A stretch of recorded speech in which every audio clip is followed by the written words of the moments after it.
Hello, everyone, and welcome to the 384th episode of Constructed Criticism. I am your ready to go host, Mason, joined by my always prompt co host, Abe. Abe, how you doing?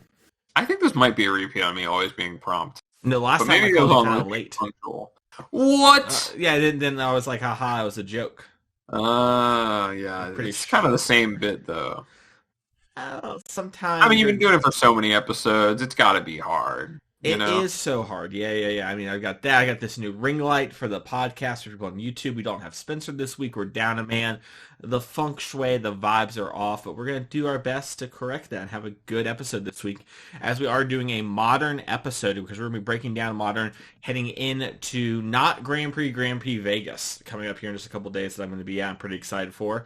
And we're going to talk about that. And I don't know, maybe Abe, you can trick me into talking about a little limited at the end. A little, who knows? It's part two of it. Who knows? I, Maybe. I do like limited. Oh, this format? I don't know, man. I have some hot takes at the end of the episode. Stick around. Yeah, we'll see. Well, but first we need to do always improving. That is the point of the show. And Abe, what's your always improving moment this week? My always improving moment this week is that I have spent actually, like, it kind of was a little bit of a rabbit hole I fell into watching YouTube like months and months ago. But I got really into and really enjoy listening to like beatboxing and watching beatboxing competitions and like jams and videos and stuff. And so I was like, you know what? I spend all this time consuming this content and listening to this music right now, especially when I'm like playing Magic Online or just like working on things or driving around. I should like, maybe try to make some time and like understand it better, try it out myself, look up some tutorials, see what it's all about.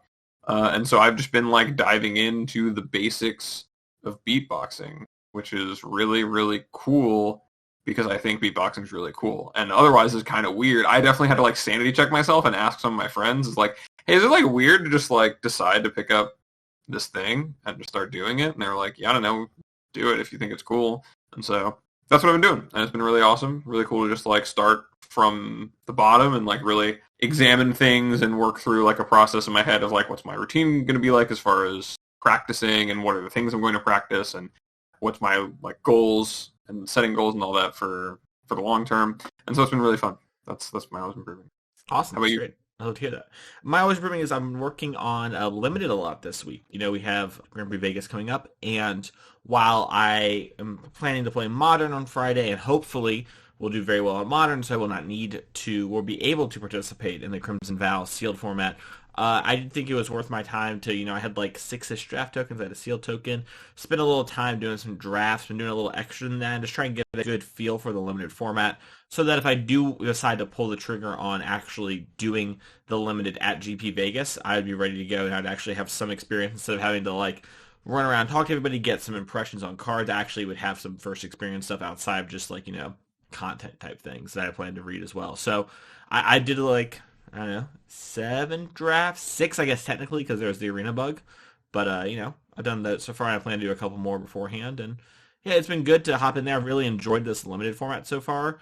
At least the draft portion of it's been fun. Not outstanding or super special or anything yet, but it's been good. And it's also been nice because I've tried to do things that are a little outside my normal range. Like I very typically will do a lot of like combat tricks and removal and just kind of like efficient creatures or whatever. But I drafted like a bunch of like kind of weirder decks this format. Like I drafted like the blue green like self mill archetype on purpose and like tried to like it seemed like it was open and go for that. I've tried a couple times to like pivot into like the green black toughness deck, but like had to bail on it and just stuff like that.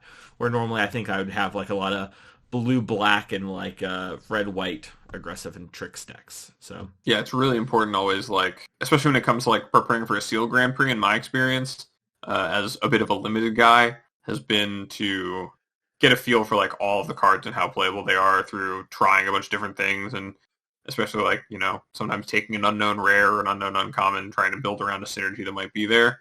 Really important. If you do wind up playing that Grand Prix, not Grand Prix, you end up playing the sealed event. My number one tip to everyone, if you want to like really just level up your limited game, is to just do a little bit of sideboarding. Just think about like, what is my worst creature, my worst removal, my worst combat trick that they're going to play around, and just find the best card in your sideboard against the cards that you're having trouble with out of their deck.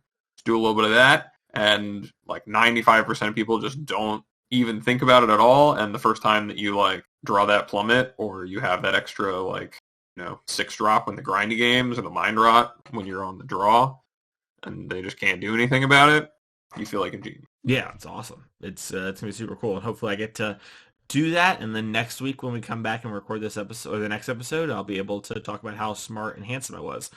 But even more importantly, I hope that modern goes well, so I don't have to play limited.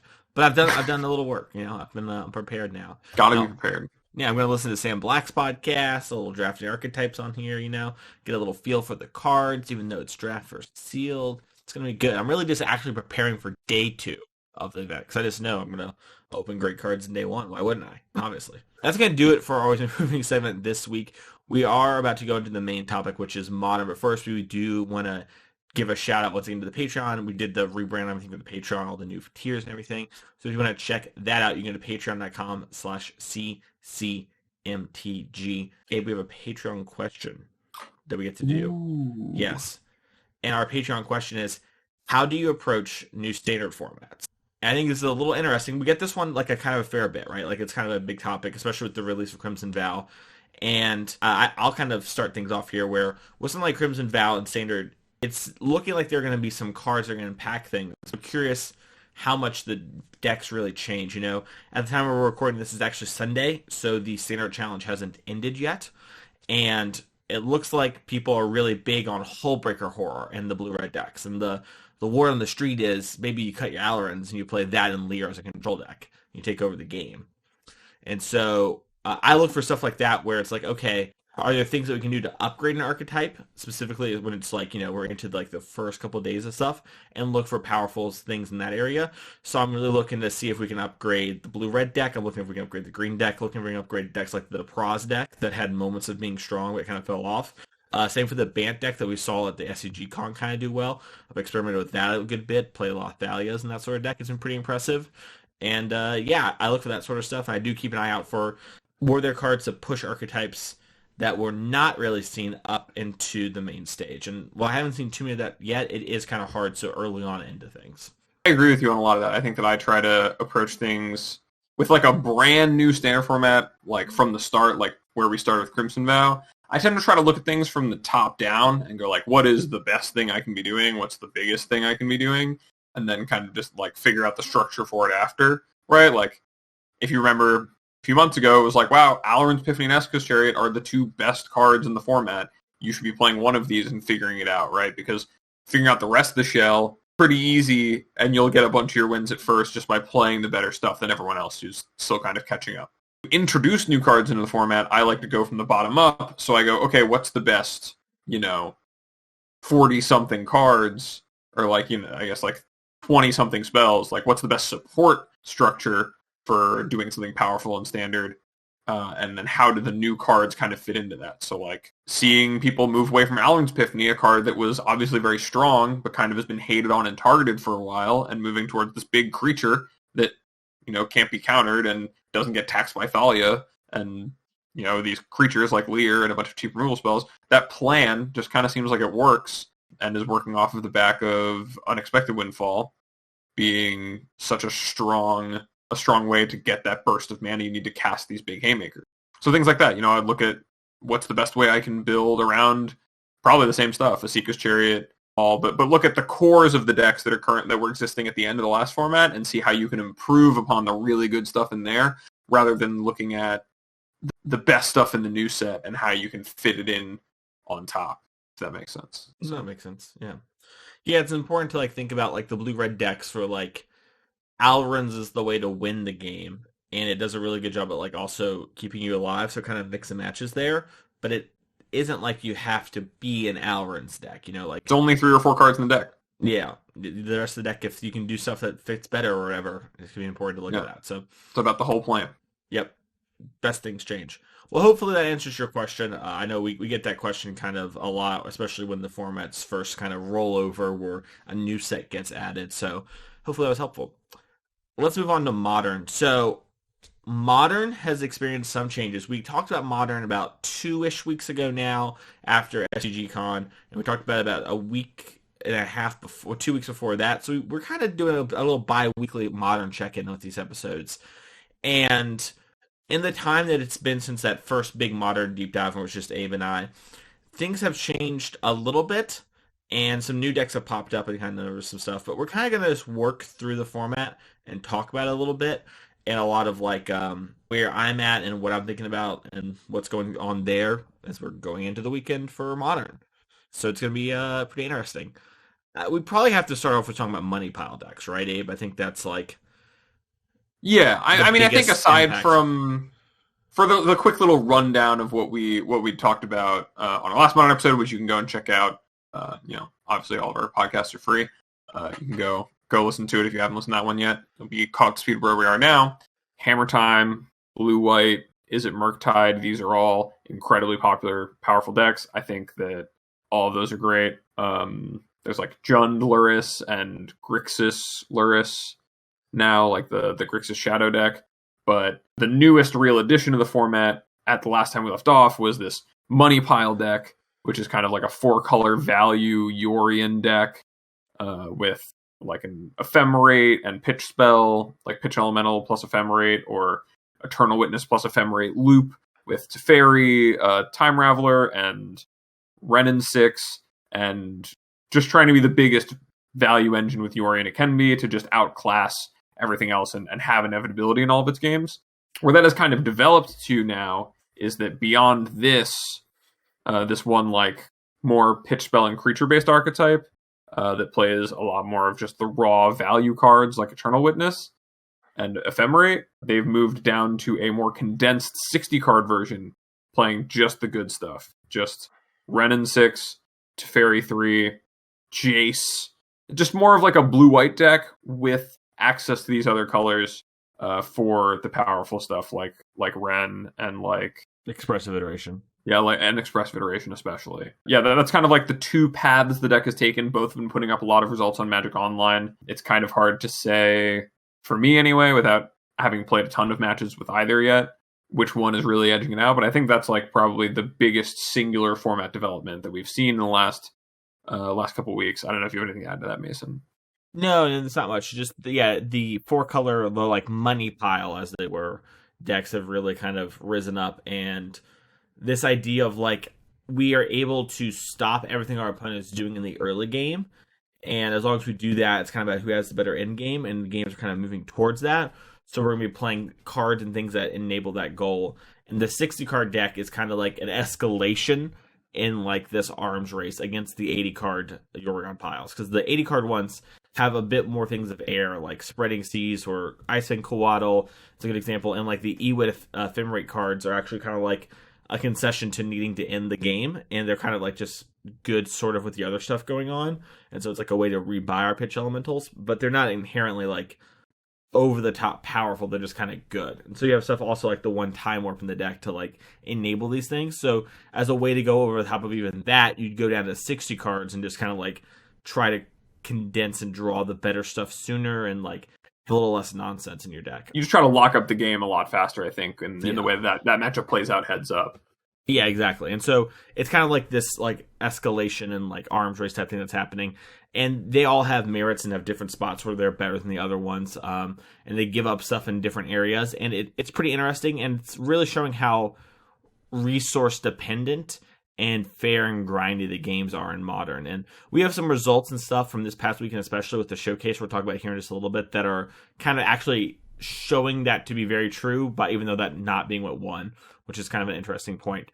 But yeah, Modern is in like a really fair place right now. Like it hasn't changed that much, and it's really a lot about trading cards and resources in kind of like a legacy light manner, where like there aren't too many combo decks that you like can't super beat. The ones that do exist are like hyper focused, hyper linear, and don't even always get there. And that's the only way they can exist is by doing that sort of stuff and doing things like playing main deck Blood Moon.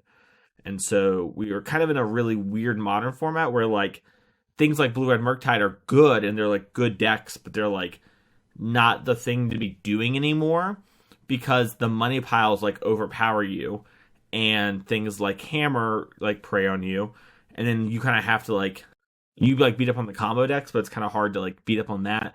And we saw the rise and fall of Azorius Control this time, too, which is the big thing before we move on. Is like Azorius Control rose up to stop a lot of things like Hammer, or like Blue Red Murktide, like Jund, and they've just been overpowered by the four color decks. The four color decks kind of like really eat the lunch of the Azorius control decks. They're like a really hard matchup for them. They just can't really overpower them. They don't have the tools, and so we've seen that deck rise and fall. So that deck is like kind of good, but like it has these problems with the four color deck. But there's just like a lot of different elements, and Modern's like a really healthy place, and the metagame seems really fluid. Is the long story short? Yeah, I think that like the real thing that happened to Blue White, I think, is that the new four color 60 card deck is doing a lot of the stuff that Blue White wanted to do and like was accomplishing, but doing it a little bit better because of the fact that it's just playing the better cards. But I do agree with you. I think that kind of the rise of combo is a show of how fair the format is overall.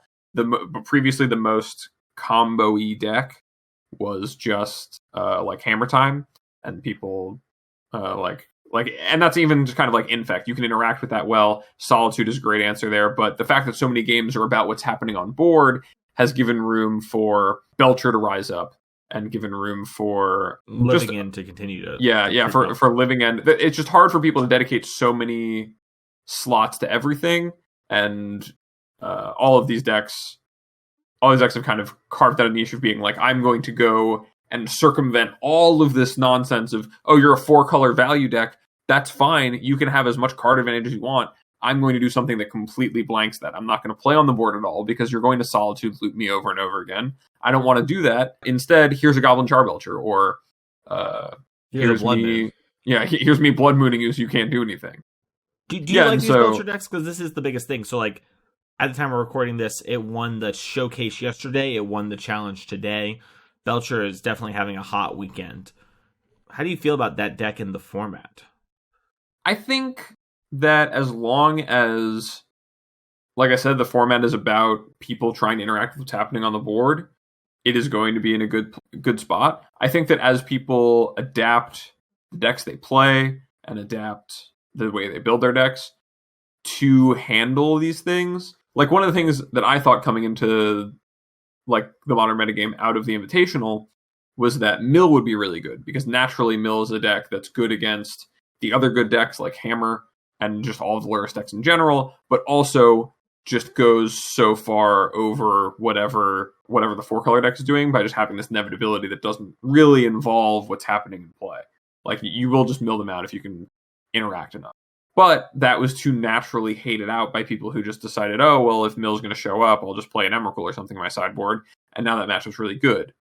So this Belcher deck kind of feels like I'm the best Blood Moon deck. I can turn to a Blood Moon off of Strike It Rich or a Desperate Ritual very easily. And on top of that, I only really need to resolve one spell to win because of Recross the Paths and stacking your library and all that being so powerful that I can play a full set of Veil of Summers and prey on the fact that people are only really packing a couple of like counter spells, maybe a Force of Negation, because so much is about creatures, and especially like even just the interaction on board is about creatures, that it's not really in a great place. So if all the counter magic is super mana intensive and not free, then I can just hold off and then cast my like lights out card like Blood Moon or Recross the Paths with Veil of Summer backup, or even set myself up to resolve Recross the Paths, draw my Veil of Summer, and then draw my Reforge the Soul, and like now I have this uncounterable thing. And so it's really just well suited against the things people are currently playing. I think that will definitely continue into Vegas. I don't think people will adapt that quickly, but I don't think it's a deck that's like going to stay on top for that long. Yeah, it's interesting to me because it's like, so Vegas is at the time of this recording in 4 days, well, 5 days. So you have, until the day of the event or whatever, and you have to get the cards together. And it is like a very weird deck, and it like kind of requires you knowing what you were doing beforehand. Like someone like a Matt Nass or a Sam Pardee could definitely pick that deck up and they would do well, and they would study it for a couple hours and they would kind of know what their Recross the Path stacks look like. But in general, if someone hasn't been playing the Belcher deck for a while now, I do question like how efficiently they'll play it and how well like it will do because of that. Because I do think the deck is actually pretty well positioned right now, and going into Vegas is a little bit of a problem. Like, I think that maybe I'll figure out some way to have like an extra card for a combo hate, because I think it overlaps with stuff like Living In too, which is nice. And I'm unsure how much it will actually be there. It's going to be interesting to see how many people are like, yeah, no, I think this deck's just great and no one's ready for it and they're like going to pull the trigger, versus like, yeah, these fair decks are really cool, they're really popular, they've been really strong, they're proven.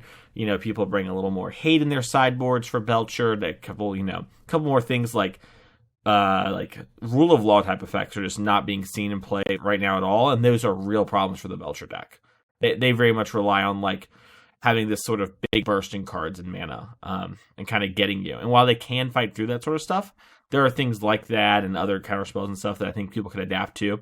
And I think that's one of the interesting things about like Money Pile, which I think is maybe the best deck in a vacuum relative of like its own effect on the format. The second best deck in a vacuum. Misspoke. Without its effect on the format. But will people respect Belcher? I don't know, and it's hard to know too. Like, as someone I'm playing the mid-range version of Money Pile in Vegas. That's what I'm going to play. I'm just trying to figure out my last couple sideboard slots. It's like pretty interesting to be like, okay, how many of these Belcher players are going to show up? And I'm probably going to need to beat a Belcher player to win this tournament, I think is kind of where I'm at. And it's like, all right, well, how much extra slots do I give that? Because the matchup isn't great, So it's an interesting place to be right now in the modern metagame of trying to figure out where you want to put your points, and especially going in with an in-person event where there's just so much, Yeah, and it's really tough when especially if you're one of the Money Pile pilots. What makes that matchup so bad is, like I said, your deck is entirely about battling about what has resolved and what's on the battlefield, and Belcher's entirely about fighting on the stack, and you're just playing in two different realms, And so finding a way to have a plan that can interact in the ways that are naturally good for the rest of your game plans is really cumbersome.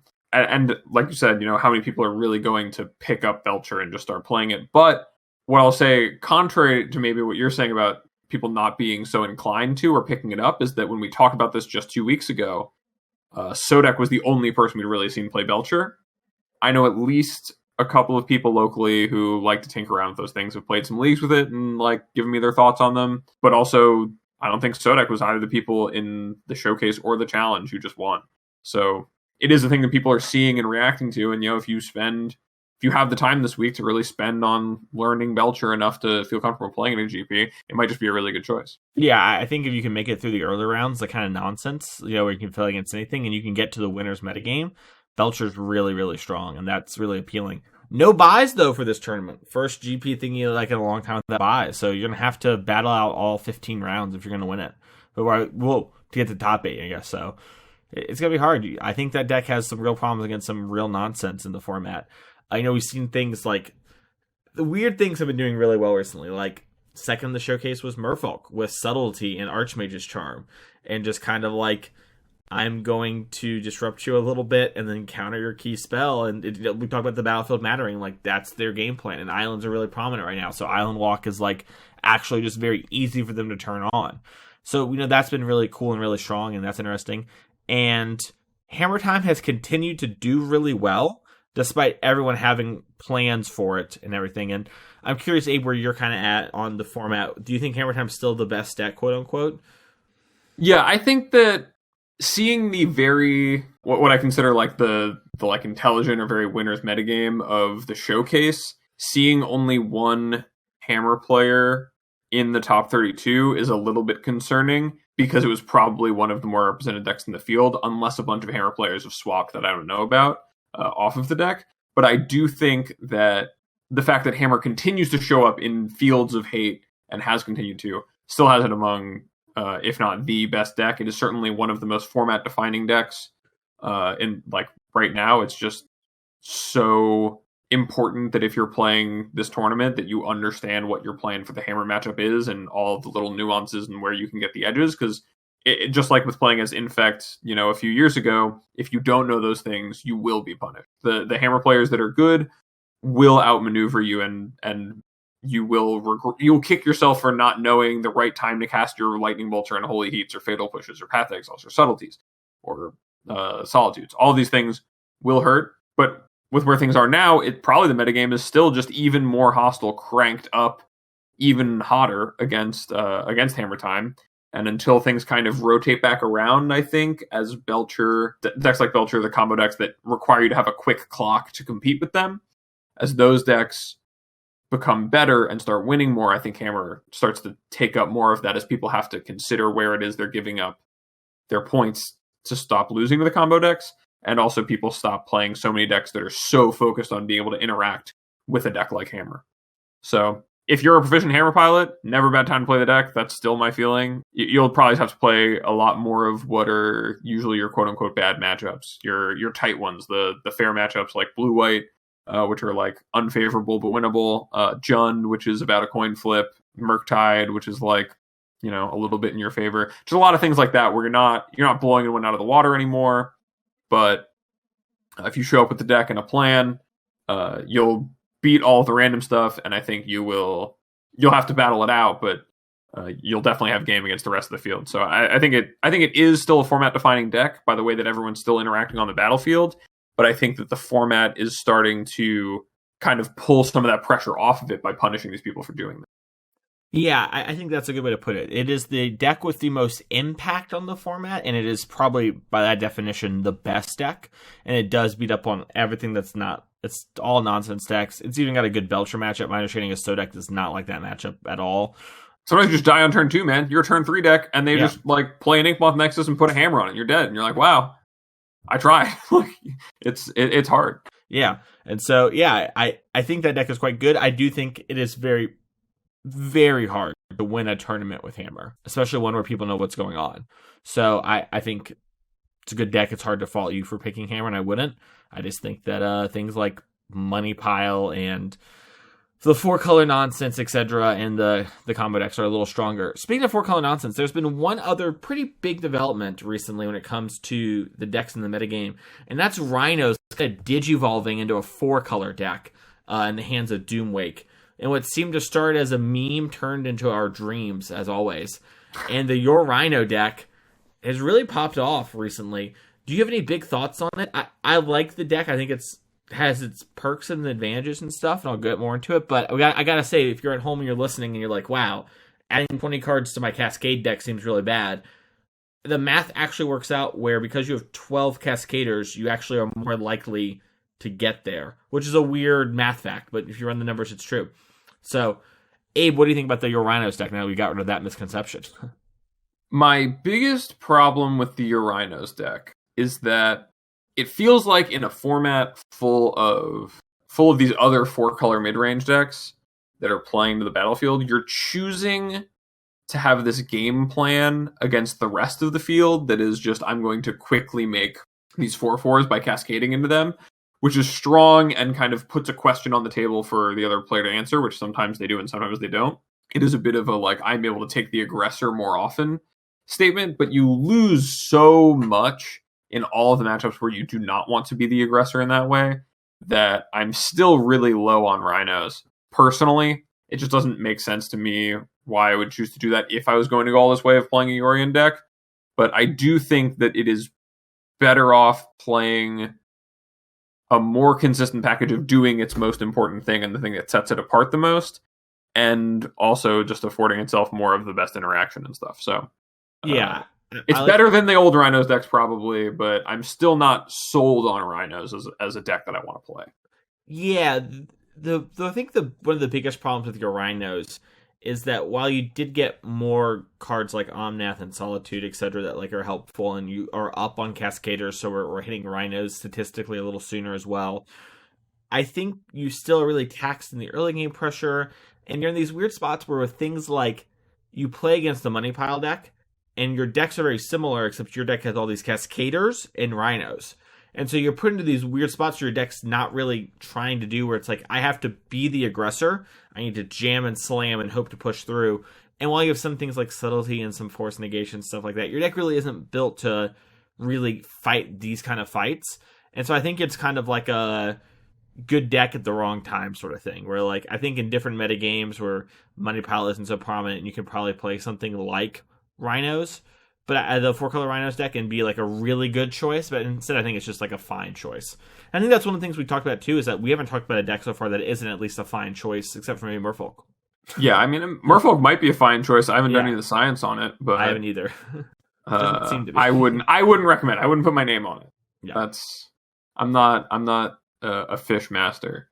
But yeah, Modern is such a broad format right now.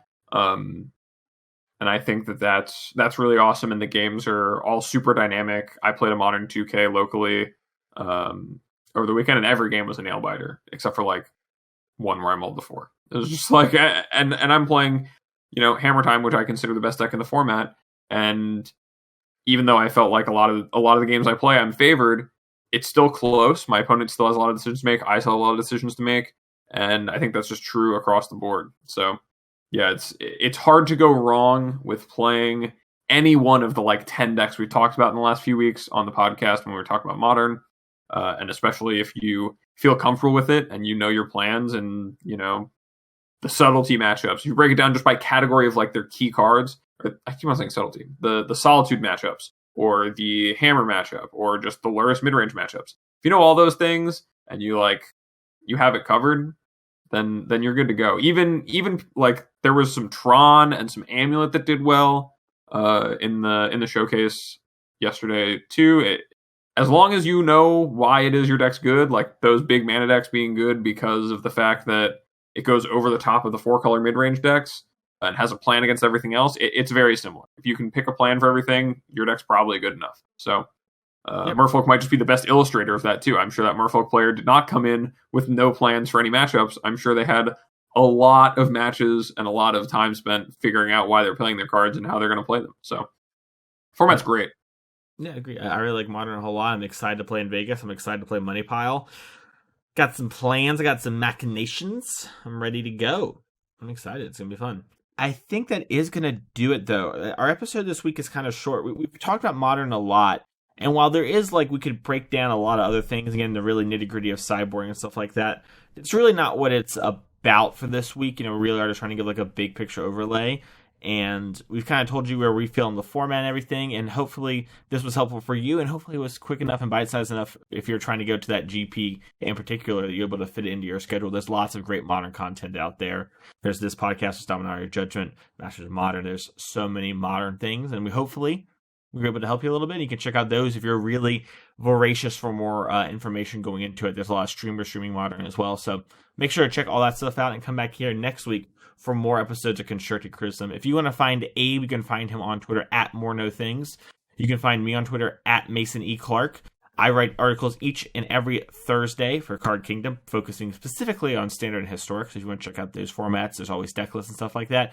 And Abe is offering a lot of coaching recently for Modern stuff like that and Hammer Time. So if you want to reach out to Abe and interest that, you can do that on the Patreon. You can do that on Twitter. Just find Abe. He'll be happy to talk to you and figure out and do what's best for your needs there. Thank you all so much for listening to this week's episode of Constructive Criticism. We'll be back next week for another banger episode with Spencer here. He couldn't make it because of work to actually make it to Vegas, so he had to sacrifice the podcast for that. So if you see him in Vegas, say, hey, I'm glad you're able to make it and you worked extra for us. Thank you all so much, and we'll see you next week. Bye-bye.